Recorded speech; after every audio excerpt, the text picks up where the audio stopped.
effectivement, il y a beaucoup de neuromythes qui circulent. Alors certains sont très anciens, du genre on se sert de 10% de son cerveau, 15% ou 20%, 25%. Enfin, des choses qui n'ont absolument aucun sens, et on sait depuis très longtemps dans le secteur scientifique que ça n'a aucun sens, mais ça reste très puissant, très présent dans l'esprit des gens. Ça varie d'un pays à l'autre, bien évidemment, mais enfin bon. Mais surtout, il existe des neuromythes d'un genre nouveau qui apparaissent quasi spontanément dès lors qu'une découverte scientifique est publiée et qu'elle est relayée par les médias, donc de façon forcément simplifiée, et qu'elle est utilisée ensuite à des fins politiques ou commerciales ou autres. Il y en a un certain nombre de ce genre.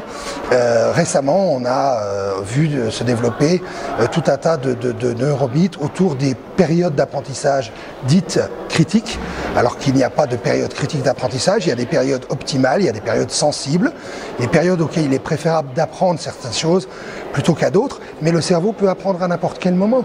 Donc parler de période critique, ça n'a aucun sens, et ça n'a pour effet que de limiter les possibilités que l'on a lorsque l'on se charge d'enseigner, ou lorsque l'on veut apprendre quelque chose, on dit bon ben voilà, maintenant il est trop tard, vous ne pouvez plus apprendre, etc. Ce n'est pas vrai. Notre cerveau est fait pour apprendre tout au long de la vie. Il est parfaitement capable d'apprendre tout au long de la vie. Il fait ça très très bien, et il aime énormément ça. Donc à partir de là, bon, c'est un exemple. Ou alors les mythes du cerveau droit, cerveau gauche. Il y a bien entendu une spécialisation hémisphérique dans le cerveau, mais dire des choses du genre je suis cerveau droit et les cerveaux gauche, ça n'a aucun sens. Ou bien dire pour le cerveau, je reviens à mes périodes prétendument critiques, dire que tout se joue avant l'âge de 3 ans ou avant l'âge de 5 ans ou ce genre de choses, ça n'a absolument aucun sens. Eh bien, les enseignants, contrairement aux neuroscientifiques, sont des gens qui travaillent sur le cerveau, mais pas pour décrire ce qui s'y passe, mais qui interviennent directement sur le cerveau des enfants ou des adolescents ou des adultes, suivant les publics auxquels ils ont affaire. Ils sont donc des spécialistes du cerveau, ils savent un grand nombre de choses de par leur pratique, sans avoir nécessairement les connaissances théoriques qui ont été développées au cours des 20 dernières années. On a plus appris de manière, grâce à l'imagerie cérébrale, on a plus appris sur le fonctionnement du cerveau au cours des 20 dernières années que pendant toute l'histoire de l'humanité auparavant. Ce que j'ai envie de dire aux enseignants, c'est coopérer avec la neuroscience, coopérer avec les neuroscientifiques. Vous pouvez apprendre des choses qui vont vous être utiles, vous pouvez aussi influer sur l'agenda de recherche des neuroscientifiques, et ils ne demandent que ça.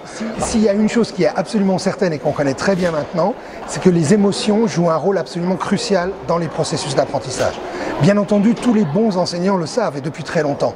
Mais on est capable en plus maintenant de documenter cela au niveau du cerveau, montrer comment ça se passe, et montrer qu'une émotion positive, comme le plaisir d'apprendre par exemple, et le cerveau connaît un plaisir considérable lorsqu'il comprend et lorsqu'il apprend, eh bien ça aide considérablement à apprendre.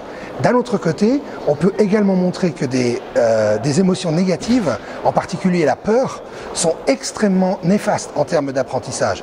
Un enfant, ou un adulte d'ailleurs, qui a peur de quelque chose dans un contexte particulier ne peut pas apprendre correctement, voire ne peut pas apprendre du tout, parce qu'il y a des systèmes, des mécanismes cérébraux qui font que la peur, qui est une émotion qui sert d'abord et avant tout à la survie, bloque les processus d'apprentissage, et notamment le passage de la mémoire à court terme à la mémoire à long terme. On sait ce genre de choses, on peut le documenter. Quiconque me dit, moi je veux que un enseignant par exemple, ou un parent, ou quelque chose, moi je veux que mes enfants aient peur, ou voilà.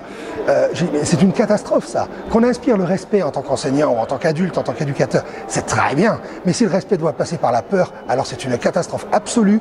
Et là, pour le coup, l'évidence scientifique, les éléments scientifiques sont suffisamment solides pour qu'on puisse les appuyer sans aucun risque de se tromper.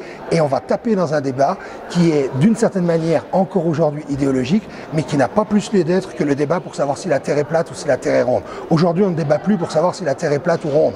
On n'a plus à débattre pour savoir si la peur est quelque chose de positif ou négatif en termes d'apprentissage. On sait que c'est négatif.